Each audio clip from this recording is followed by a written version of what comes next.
Hey everyone, welcome back to my channel.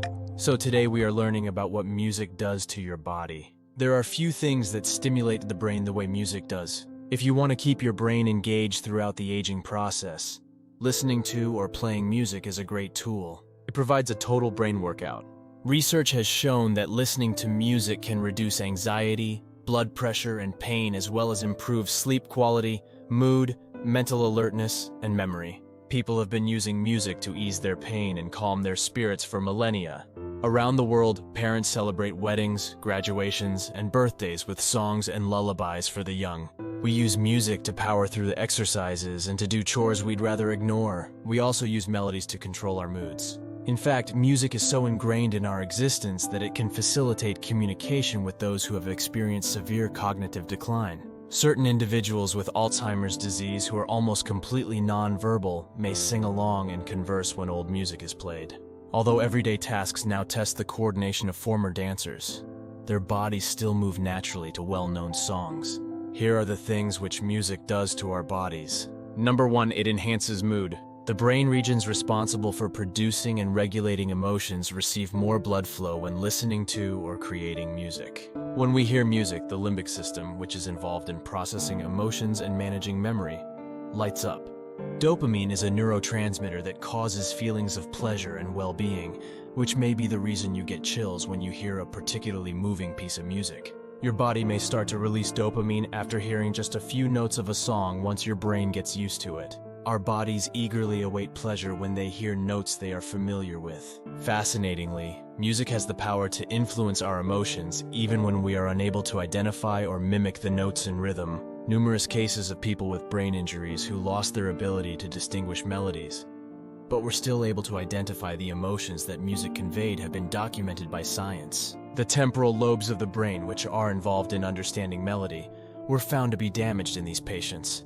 But the frontal lobes, which are involved in controlling emotions, were unaffected. Number 2, it is a pain reliever. While in labor, women listen to music, and family members who are near death often have music playing while they sit with them. The ability of music to divert our attention, we become less aware of our aching backs when our minds are occupied with a favorite song, has been linked to its pain-relieving properties. Thanks to dopamine, music also makes people feel better overall, which may lessen their perception of pain. However, some scientists speculate that because sound waves are ultimately vibrations, music's physical effects may have something to do with this.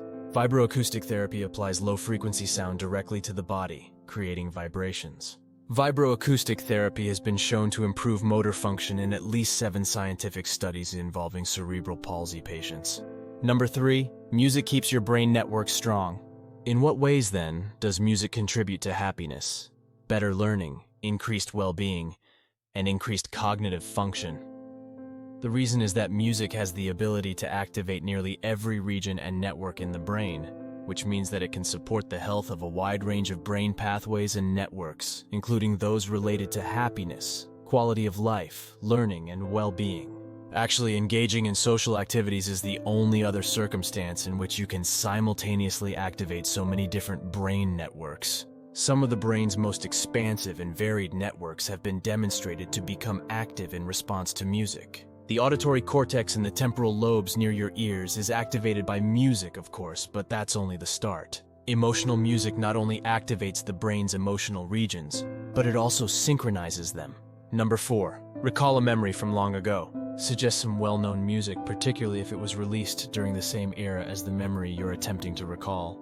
For example, listening to the Beatles could transport you back to the first time you saw your partner. The mental processes that go into stitching together individual sounds to create the overall impression of a song are very similar to the processes the brain goes through when reading, which ultimately entails deriving meaning from sentences and paragraphs after first identifying individual letters and sounds. Both processes require working memory, and researchers think there is a lot of overlap between working memory for verbal and musical stimuli. Naturally, emotions improve memory.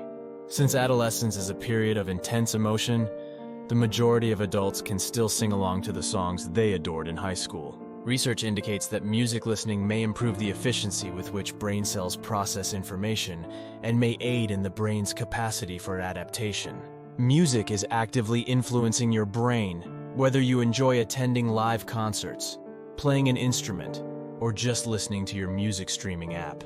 You can influence how you feel, think, study, and more by learning how the mind and music work together and how to optimize your music intake.